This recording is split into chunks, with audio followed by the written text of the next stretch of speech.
On a vu comment utiliser l'histogramme qui sert à contrôler dans mon image que tout aille bien, à vérifier que je n'ai pas de surexposition, de sous-exposition. Il faut savoir aussi que nos capteurs numériques sont un petit peu particuliers dans le sens où ils enregistrent plus de détails, plus d'informations dans les hautes lumières que dans les basses lumières. Hein. Qu'est-ce que ça veut dire? Ça veut dire deux choses. Ça veut dire que si vous sous-exposez une image, d'ailleurs si cet histogramme est plaqué vers la gauche, vous allez avoir beaucoup plus de mal à récupérer des détails que si vous surexposez. Hein. Donc si vous sous-exposez, vous avez une image qui est vraiment noire, et ensuite dans votre logiciel de développement, vous essayez de récupérer des détails, eh bien, ça va être un peu plus compliqué que si vous partez d'une image qui est plutôt un petit peu surexposée. Donc c'est quelque chose à avoir en tête, hein. Faire bien attention à la sous-exposition avec les capteurs numériques, parce qu'on aura beaucoup plus de mal à récupérer les détails, un premier point. Et puis le deuxième point, c'est que généralement, la majorité des informations étant dans les hautes lumières, on essaye d'avoir, si possible, des histogrammes qui vont plutôt être sur la droite. Hein.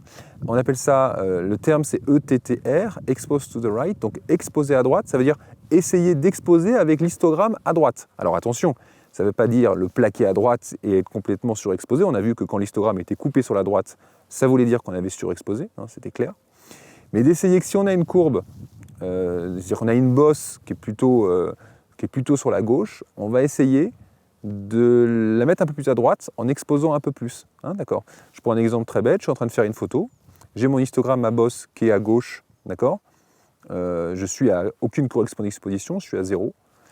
Je vais faire par exemple plus 1 d'exposition pour déplacer cet histogramme vers la droite. Ensuite en post-production, je prendrai cette image et peut-être que je la redéplacerai un petit peu à gauche, mais j'aurai des choses beaucoup plus lisses, beaucoup plus qualitatives. Donc quelque part, c'est aussi un peu particulier hein, de se dire que à la prise de vue, parfois il ne faut pas uniquement faire exactement artistiquement ce qu'on a envie de faire. Hein. Par exemple, j'ai une scène où j'ai envie d'être plutôt sombre, parce que j'ai envie que ce soit sombre, c'est comme ça que c'est beau. Et parfois, il faut aussi exposer un petit peu plus, sans toutefois surexposer évidemment, mais exposer un petit peu plus pour pouvoir en post-production avoir plus de latitude sur son image, avoir plus d'informations.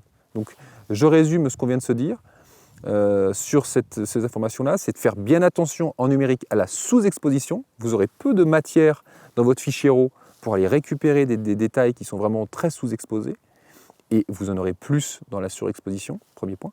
Et deuxième point, si je veux tirer vraiment le meilleur de mon capteur numérique, eh bien, essayez si possible d'avoir des histogrammes qui vont plutôt être à droite, expose to the right, mettre cet histogramme à droite, afin d'avoir les meilleures informations sur mon image, qui, bien sûr, il ne faut surtout pas tout décaler sur la droite et être coupé. Donc sans être coupé, avoir ma courbe sur la droite, ça me permet d'avoir le plus d'informations possible dans mon image.